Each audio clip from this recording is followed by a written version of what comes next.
Whee!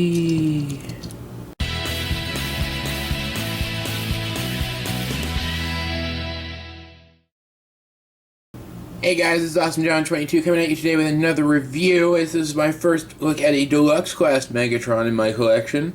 And as you can see here, we have one of the two renditions of Classics Megatron as he was released here in the US. And this is again based on the G2 tank Megatron mold.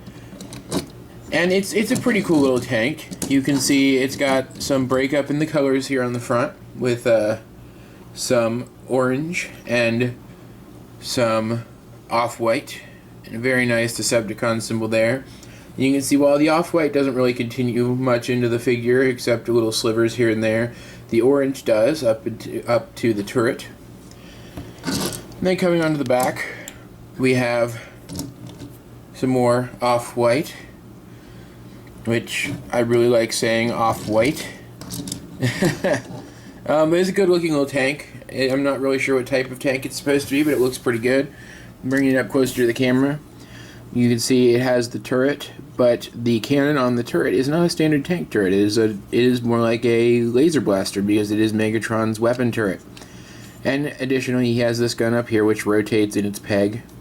We will see where that comes into play later. And the turret does rotate, and it does rotate a full 360, though the feet, well, what will be the feet, get in the way a little bit. And that is really my only issue with this mode, is the feet, is you can clearly see the feet. And you can kind of lower them down and make them like a rear guard or something. Get them out of the way a little bit, and it looks a little more natural maybe, I don't know. I still think it looks silly. But overall, this is a cool little tank mode, and I really like it. And I actually keep this guy on my desk in either this mode or his robot mode to chill out with the Optimus Prime that came in the set, which I will show you in the size comparison later, just because he's worth showing. But first, let's get this guy transformed up so you can see what he looks like. And it's a pretty interesting transformation. It's not too complex, but it's interesting. So first we're going to take this gun out. Next, we are going to come here, and we are going to just pull these bits away from the turret. And that will open everything up here and kind of get everything ready. Next, we're going to come here, and we're going to rotate this up. And you can probably see where this is going already. Rotate this around. And now we're going to bring, you can see here, a square peg and a square hole. Bring that down. And it's not pegging in for me. Hold up. There we go. And there we go. Rotate his head around. You can see a very nice Megatron head sculpt in there. Very cool. And then kind of position this however you wish, and we'll get to this arm later. This arm is my only issue with the robot mode, but we'll talk about that in a minute. Rotate that. Come down here. Bring these feet forward, come underneath, rotate these heels back, and then split them apart. And that is literally it. That is his transformation. It's not complicated. It's not even slightly complicated. As you can see, the off-white color is more prevalent now in this mode than it was in the vehicle mode, and it looks pretty good. It works pretty well. That arm, man.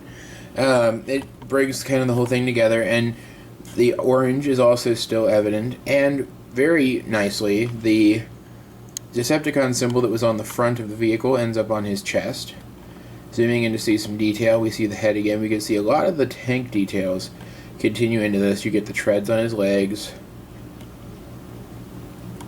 but most obviously the weapon from the turret ends up on his arm and makes his cannon. And this would be fantastic if he had a hand on his arm, and if it weren't completely overshadowed by this obtrusive gimmick, which you can already see. It doesn't position the way you want it to, because this is on a spring. So you can't rotate it. It's on a spring so that you can do this. And that is it. That is the lamest thing I've ever seen. That is lamer than Hot Shot. That is lamer than Hot Shot. It's lame. It's stupid. It's lame. I hate it. But I like the length of the cannon. It's very long. It's very cool looking. So when you get it up into position and you have him looking down the barrel, it looks dangerous. And so I can live with it. I can live with the toy having the obtrusive gimmick. And I'm not going to demonstrate the obtrusive gimmick. You saw it in the intro. So, yeah. So coming here, we have his other weapon. And it has this little guard piece here that you can rotate around. And then you plug it into his hand. It's a standard size peg. And now he has a little rifle. And it's very cool looking. And he's a very militaristic Megatron. And overall, I like this figure. I was very happy to find it only recently at retail at a kind of resale place for half off the original list price with Optimus Prime in the package with it, because this was a 2-pack with Optimus Prime. And I really enjoy it. It's not my favorite Megatron of all time, and therefore it is not the definitive Megatron amongst the Megatrons in my collection, but I do enjoy it, and I would recommend picking it up if you can find it for a reasonable price, though I don't think this or the Optimus Prime is really good enough to warrant you searching for them. I would spend your time searching for the true classics, Optimus and Megatron, the Voyager class toys. For a size comparison real quick, here he is with another Deluxe. It's Optimus Prime from the same set, and they are about the same height. And here he is with his little brother, the Cyberverse G2 Megatron, and with one of his Decepticons, a Voyager class Blitzwing, and you can see Blitzwing is much bigger because this is just a Deluxe class Megatron, and would look really silly trying to lead Blitzwing into battle. In fact, Blitzwing's tank mode, I wish I had prepared him in tank mode to show you what this guy's tank mode is. Just so much bigger and looks so much cooler than this little guy's tank mode. Not that I dislike this little guy's tank mode. Also, before I go, I want to point out one more issue I have found with this figure that is more of a nitpick or a gripe or whatever than anything else, but they did something kind of odd with it, and I don't understand why. This figure, the very tip of his barrel can pop right off. There's nothing holding it on there. There's no glue that's worn off. I've checked. It's made like that. It pegs in. And I can't figure out why, so I'm going to super glue that on a little bit later, which I said months ago when I got this, so who knows if I'll actually do it.